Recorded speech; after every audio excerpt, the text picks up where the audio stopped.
you're not alone in thinking that you have to pretend that you have all the answers. And I'm here to tell you that your team already knows that you don't know everything. Because, spoiler alert, you're human.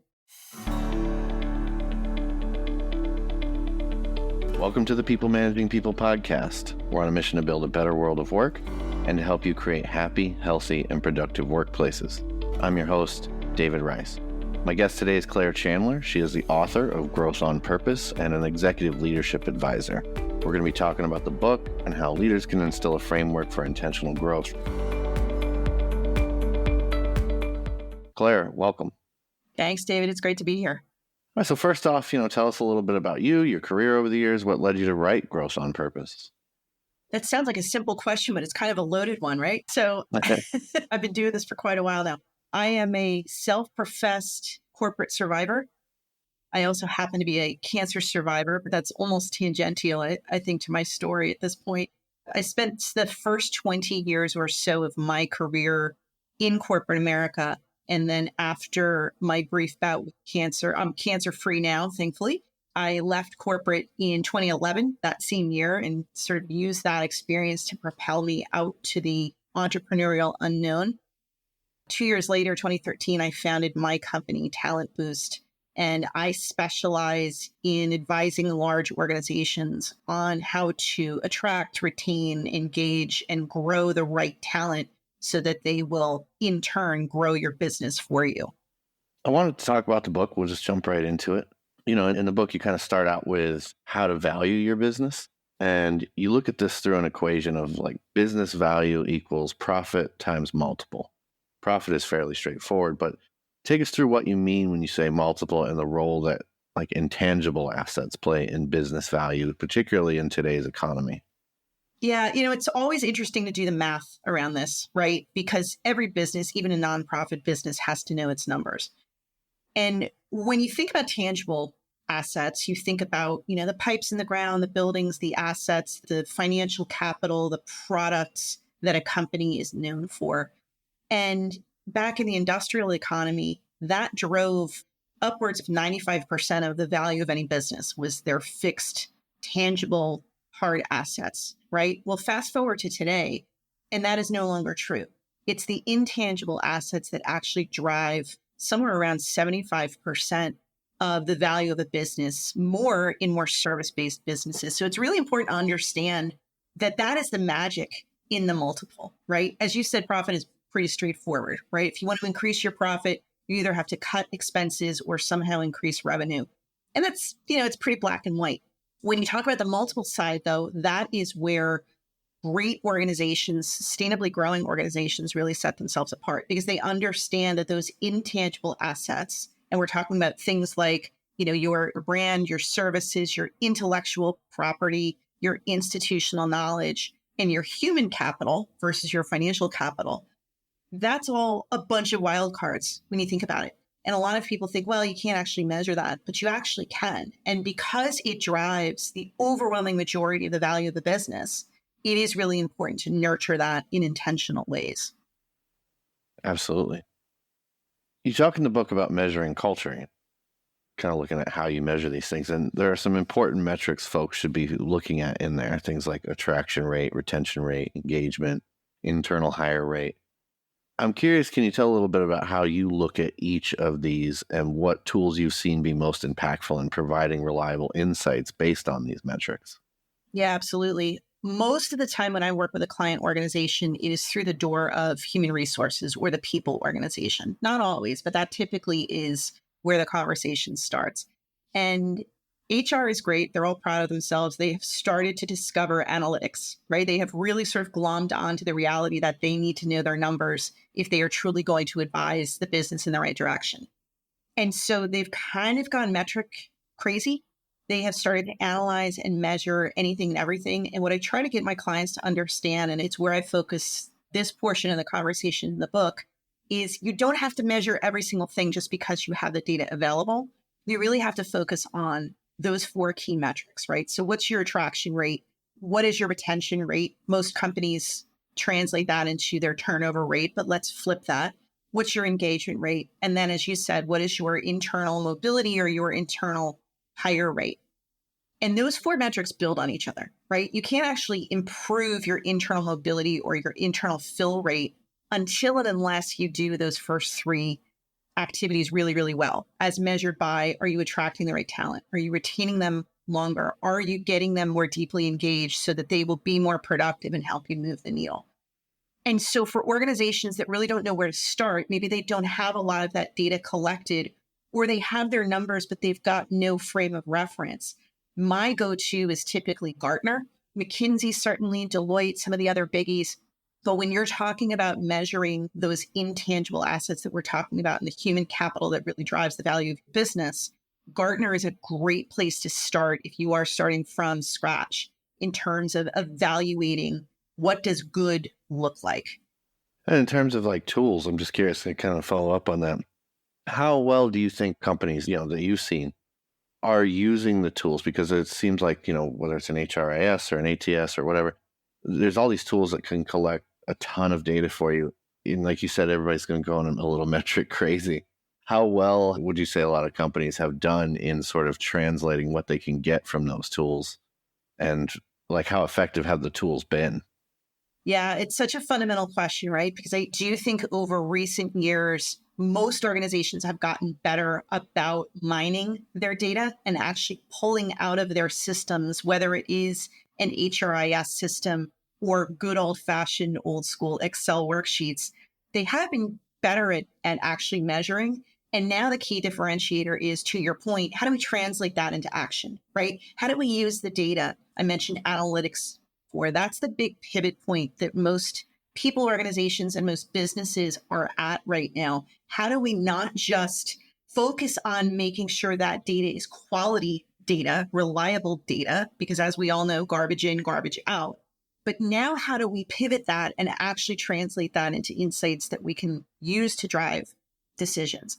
And so that, I think, is still the keen point in the learning curve for most HR business partners is, okay, now that I see the data and now that I'm starting to understand what that data is telling me, how do I actually translate that into a guide for the business?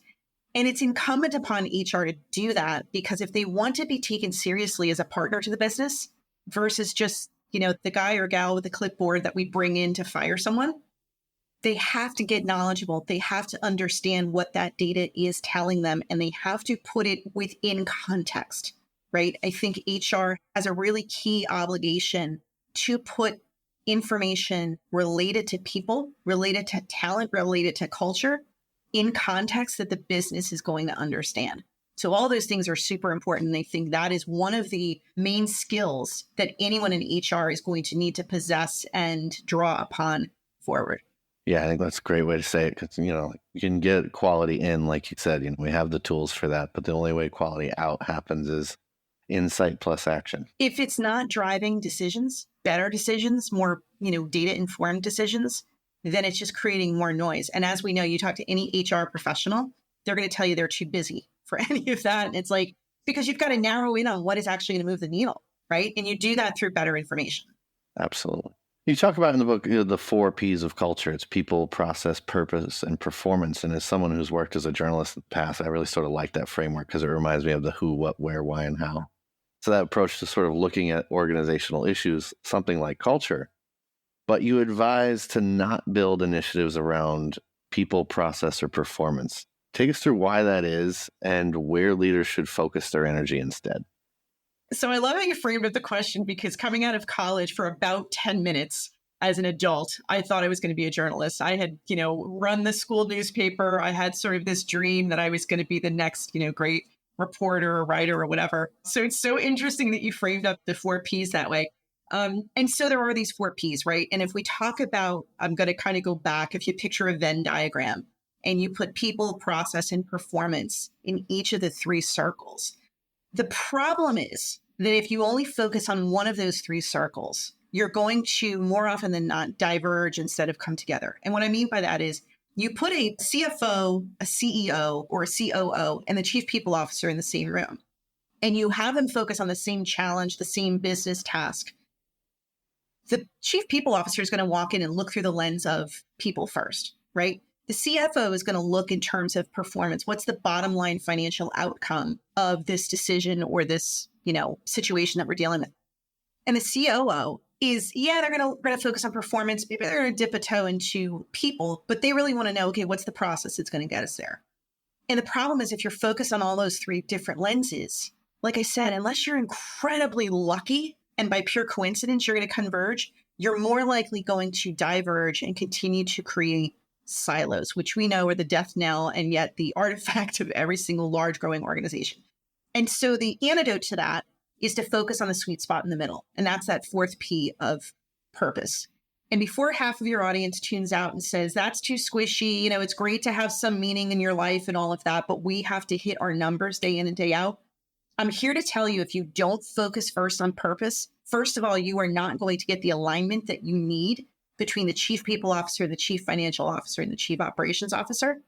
And you're very likely not going to attract, let alone retain and engage and grow the right talent to actually achieve the numbers through the processes that you're looking for.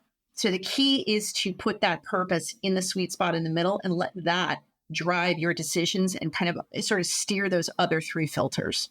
Yeah, that's a great way to keep the business laser focused on its mission statement and its overall goal, right? So I really like that, to give it that proper framework.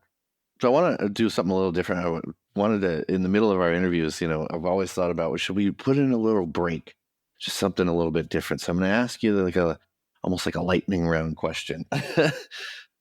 So what's the worst example you've ever seen of a manager mishandling communication? It's a triggering question because there are so many, remember, I'm a corporate survivor, right? So while I'm an advisor to corporations now, part of the reason I'm able to do that is because I've been where they are and I have walked the halls that they walk, and I've seen some of the really inspiring, charismatic leaders in stark relief to the ones who just don't get it. And so there's a story that I tell in the book. It goes back several years, and I'll come back to that in a second, but I want to tell you about the one that is the most recent. I heard of a CEO just within the last couple of weeks sitting down to have a termination conversation with a senior leader on their team. And they started the conversation with something to the effect of, this is going to be a very bad day for you. And I thought, what an incredibly awful way to break the ice. I'm sure that got it off on the right foot. Total. I mean, way to create a culture and an environment and a safe space to have a conversation where you already know the end, where we're going to part ways and it's happening now, and turn over your company assets and yada, yada, yada.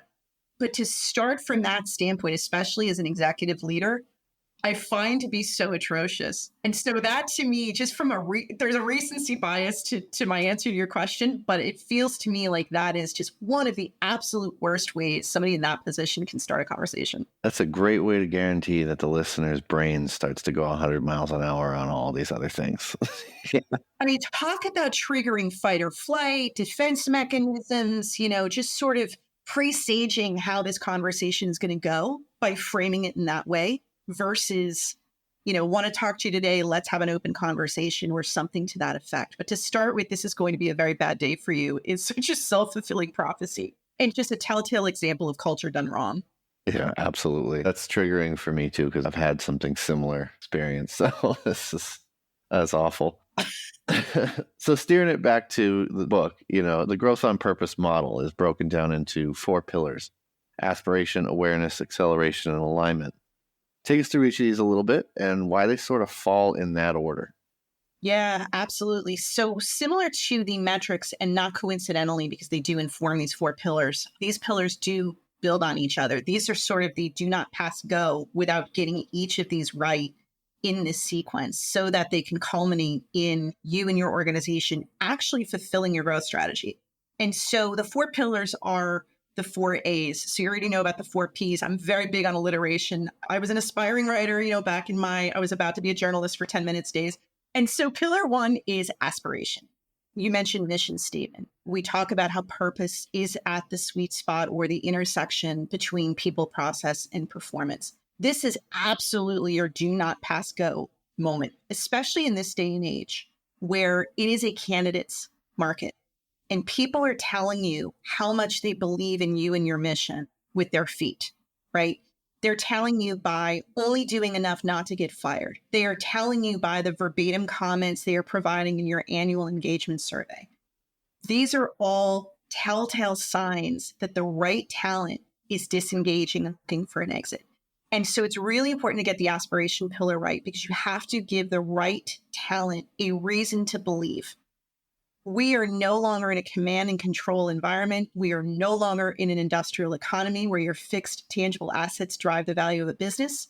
We are now in an economy that is driven by knowledge. It is driven by discretionary effort. It is driven by ideas and innovation and commitment of the individual employee. And so it's really important to get this first pillar in place. And it goes beyond just making sure that you pay top dollar to an agency to get a really well-crafted mission statement. This is truly about, at your core, what is it that you are in business to achieve? What is it that you are trying to accomplish? And making it aspirational enough so that you do attract the right people who are going to feel this deep connection with where you're trying to go. You do that through, refreshing your mission, vision, and values. If it's been a while since you've looked at them and your first instinct is to remember what wall you've pinned the mission statement to, you're doing it wrong, right? You absolutely want to check back in with your organization, your executive leadership team, a cross-section of your employees, whatever it takes to understand and reconnect with what is it we are truly trying to do here?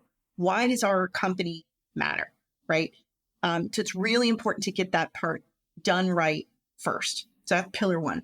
Pillar two is awareness, and I call this awareness of self, right? So you've invited the right talent to join your team. Now, how do you get them to stay? And one of the ways that you do that is by creating through your culture a place where the right talent feels like they belong, right? You do this through everything from giving them development that they can drive at their own pace. There used to be this mantra, and I said it myself when I was a corporate employee and the head of talent and career development. If you set out to develop everyone, you end up developing no one. Well, we have technology, we have platforms, we have flexibility, we have hybrid workforces where that mantra is no longer true. And if you are an organization that does not provide at least foundational development experiences for every single person in your organization, you're going to lose them. You're going to miss out on, the diamonds in the rough that are maybe, not in your direct line of sight. Maybe there's several layers down from you in hierarchy, and you don't know who that next great performer is going to be if you don't give them opportunities to develop and to encourage them to raise their hands, right? So that awareness pillar is really important because not only does it increase retention, it puts you on the right path toward deeper engagement because it gives people an opportunity to drive their own development, to find what their fast lanes are, and to really kind of move the needle for themselves in a career that they might actually want to stick around for longer, right? So that's pillar two. Pillar three is acceleration. It's sort of the subtitle of that is acceleration of trust, right? Just like culture is foundational to any business, trust is foundational to culture. You cannot grow without it. You cannot actually put people together in teams where they are going to collaborate and support each other without trust across teams and trust between employees and leaders. And so, the way that we see where trust is missing is high degrees of disengagement, high degrees of conflict, high degrees of drama, incidents of employee relations and progressive discipline trending in the wrong direction, volume and in complexity. And so it's really important to do things to get team dynamics more strengthened, to bring teams together in authentic ways where the leaders walk the talk, right? So I've done leadership retreats as an example where the executive leader who endorsed getting the teams together participates side by side with their team. The stark difference in that is a culture where the leader says, well, my endorsement is the fact that I signed off on the invoice, right? That I agreed to expending this budget. There's a huge difference between a culture where that is the mentality of development, that, hey, I got to the executive seat without any sort of development. I don't need it now. And the cultures that say, I need to walk the talk. If I expect this team to follow me and to model the behavior that I want to see, I have to be modeling it myself. And so those are some of the ways that you sort of cement that acceleration pillar. When you do that, you start to create a culture of cohesion versus disconnect. And then the fourth pillar is alignment. And the subtitle to that one is alignment on what matters. Alignment is, when you start to kind of piece together those first three pillars, you see the cumulative effect. You can't just skip to alignment. And I'll give you an example of that. These same clients where I come in and do leadership retreats where we sort of work on strengthening team dynamics first, right? And building upon a platform of trust to actually get people to want to support and collaborate with each other. More often than not, those clients first call me and say, we've got this really ambitious growth strategy. Can you come in and facilitate a strategic planning session, where we kind of build out the roadmap from current state to, 3-year, 5-year outcome? And my answer is always the same. I'm happy to do that as day 2. But day 1 has to be around this formation of, strengthening team dynamics, this building of trust, this, connecting people as humans first and understanding and appreciating the different skills and potentially very different perspectives they bring to the table. And once we do that a little bit, now we can talk about how do you help them make deeper connections between, what they are individually bringing to the table in terms of their role, their skill set, their objectives, and how it connects to the deeper organizational mission. How do we strengthen that alignment between your talent strategy and your growth strategy? And how do we deepen the connection between what you find that matters at your core, what your motivations are and what your strengths are, with how they're going to make an impact on your organization and potentially on the world? So those 4 pillars, when you do them in sequence, you start to understand you can't do them out of order. You can't skip ahead to alignment just for the sake of efficiency. If you skip over these other 3 pillars, then it doesn't matter how brilliant your growth strategy is, you will fail at achieving it. Later in the book, when you're kind of going back to that acceleration piece, you're talking about it a little bit and the importance of trust in leadership. This is a difficult area, I think, because trust is difficult for leaders to gain, but it's very easy to lose, right? So where do you feel most leaders fall short in acquiring trust from their people? And then what is the most common way that they lose it? So a couple of years ago, I was having dinner with the COO of one of my client organizations, big organization. And we weren't talking business per se. Like our relationship was a professional one, but it wasn't like all about strategy and everything. It was really just to kind of deepen that, practice what I preach, right? Deepen that human connection, find areas of common ground. And without prompting, as the evening went on, he confided in me and he said, some of the leaders on my team don't trust me and I don't get it. I don't understand why that is. And as we were sort of probing that, we were seeing that he had this really deep-seated fear and reservation about acknowledging what he didn't know. The reassurance I was able to give him, first of all, was you're not alone in thinking that you have to pretend that you have all the answers. And I'm here to tell you that your team already knows that you don't know everything. Because, spoiler alert, you're human, right? And so by definition, you're flawed. And the reason that you have a team is because you're not supposed to do everything yourself. You're not supposed to have all the answers. And the minute that you think you need to do that is the minute you lose people. And so I think the most common way that people erode trust, let alone lose it, is to lose sight of the fact that they need to be authentic first. One of the other sort of ways that they err on the opposite side of that is they see a charismatic leader, whether in their organization or somebody they admire, and they try to copy that style. And the worst thing you can do is emulate the style of somebody who is just completely different from your own style. And I've had really humble, servant-driven, purpose-focused leaders say to me, but I'm not charismatic. How am I supposed to get my team to follow me? And I say to them all the time, if charisma is not your jam, is not your natural style, don't try to lean into something that isn't there, right? The way you're going to build a following, the way you're going to build trust, the way you're going to nurture that is by being authentic and being human first and connecting with people on that level. So, leaders, especially executive leaders, they overcomplicate the crap out of this because they think they have to just, have this overconfidence, and they don't. Now, they don't have to express fear. They don't have to express, share their neuroses and their anxiety with their team, certainly. But when they don't know something, they need to invite their team into the conversation and say, here's the challenge we're trying to solve, and I would like us to do that together. Oh my gosh, what a great way to get your team to lean in and help you solve the biggest problems in your business. Yeah, I would argue that authenticity is inherently more charismatic. Obviously, faking it until you make it, right? Like, Totally. but we all do a little bit of that in some sense. But I think that people respond better to seeing who you are as a human being always than feeling like they got to call BS on a lot of what comes out of your mouth. And And there's a difference between projecting self confidence and faking it until you make it, right? I think no leader is going to build a following if they look like they're scared of their own shadow. So projecting self confidence is great. When it starts to flirt with this narcissistic, I know everything. I always say to teams and to leaders, one of the telltale ways that you can sort of check yourself is ask yourself the question: when is the last time you changed your mind based on the input or the idea of someone on your team? And if they can't remember the last time that happened, they really need to do some deep self-reflection. yeah, that's a worrying sign. Totally. You mentioned in that same section the importance of incentivizing horizontally and that this is key to motivating folks to perform outside of their vertical or silos. Can you give us an example of this that you've seen work really well?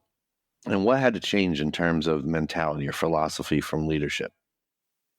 Yeah, I see this all the time. We all see this all the time, right? No organization intends to build silos. And yet, as you grow and as you start to put in more structure, bureaucracy shortly follows.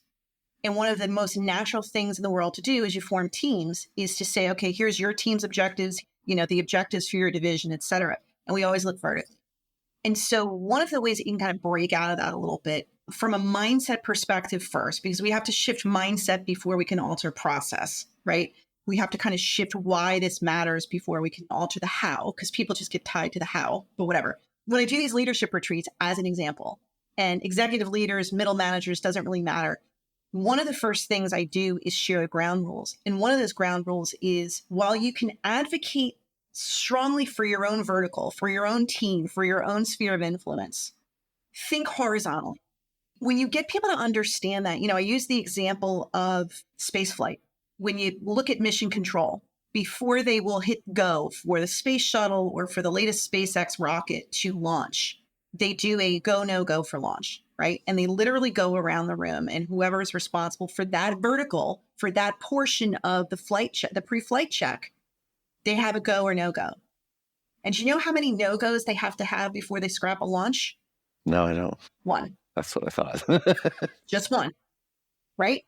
So why is it different in business? And so when you kind of go through that visual and you get people to understand, especially at a leadership level, that yes, you're still incentivized vertically, and we'll get to that later because that speaks to process and it takes longer. You have to shift their mindset first. You have to get them to understand that they have to think and plan and strategize and then incentivize horizontally. Because it's so interesting. Every CEO and other, C-suite executive I talk to, they have this common complaint. They say, I can't get my leadership team to collaborate. Every single one of them tells me that. They don't communicate well, across the silos. And I always say the same thing. I say, well, how are you incentivizing them? And then it's, kind of crickets, right? Because it's true. It's, it is easier to incentivize vertically, but it stunts your growth.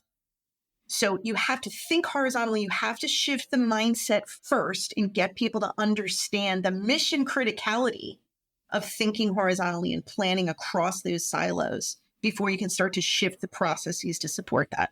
Absolutely. So before we go, I want to give you a chance to tell people more about where they can connect with you and find out more about what you got going on. Love it. So first of all, thank you for being such a great host. I've loved all of your questions. I'm super excited about my book, my newest book, Growth on Purpose. So for anybody in your audience who's interested in learning more about the book, maybe grabbing a copy of the book, they can go to growthonpurpose.com. There's a button that will take them straight to the Amazon page where they can purchase the book. But there's also a button there for them to take a free scorecard to understand their own readiness for growth on purpose in their own business. And it will generate for them a pretty detailed report of recommendations for how they can kind of shore that up. So that's kind of the main website. And then if they want to learn more about me, clairechandler.net is my personal brand. Talentboost.net is my company site. And then, of course, find me on LinkedIn because I'm usually lurking out there. Awesome. I love the free scorecard. Everybody in HR loves a scorecard. So. Right? Always. So the second thing is we have a little tradition here on the podcast. You get to ask me a question. So I'm going to turn it over to you. Ask me anything you want. It doesn't have to be related to this, or it could be. If you wouldn't mind, I would love to stick with the theme, and I would love to hear, because I think we all kind of, especially as entrepreneurs, spend a lot of time in our own heads. So I have become enamored with this concept of growth on purpose. I've built my business around this methodology, but I would love to hear from you what the phrase growth on purpose brings up for you, like what that means to you in your business. I think I've seen this a few times because I've worked for a few different startups over the years, and I've seen where the business grew in a way in which it was very sort of haphazard and things just got out of control, or they got ahead of themselves where they wanted to do things that they weren't ready to do, or it was just not understanding where they could go as a business from an earlier stage. So they got further along, then they realized we could do this. And they wanted to become that now, but they hadn't built to be that all along. And so I think what the phrase to me, what I thought when I saw the title was, this is going to be, really hyper focused on helping businesses identify what they're good at and how to use that, fuel that to get to where they want to go. It's kind of what I thought of when I heard it. And I think that the framework that you're providing is going to help people zoom in on that and how they get there with their people. Because that's the biggest thing is, like, I think a lot of the businesses I've worked for, I'm like, you didn't even hire the wrong people. You've got the right people in place. It's just about helping them see the ways that they can plug in and use their skills and use what they're passionate about to help you get to this new goal, or help you still achieve the original goal, but in a different way than we originally envisioned. And I think that is something that a lot of leaders will have.